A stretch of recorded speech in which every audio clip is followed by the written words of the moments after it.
Hello, I'm going to show you how to use Google Docs. So once you open up a web browser and type in Google Docs, you will click the first link and it'll bring you to this page. It gives you multiple options on what kind of template you would like. You could have a blank, resume, letter, personal project proposal, or brochure.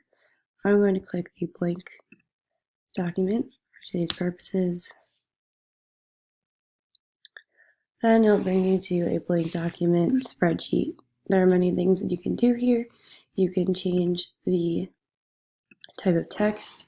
So if you wanted the title to be bigger, and then it'll be normal text underneath it. You can also change the font if you would like. There are many different kinds. You can scroll down and see a preview of each of them.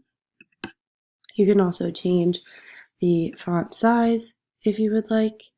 And if you had already typed something up and you want to change it after you finish, you can highlight and then go up to the toolbar up here and click whatever you would like to change. So for instance, I will change the font type to Times, and then I'll change it like that.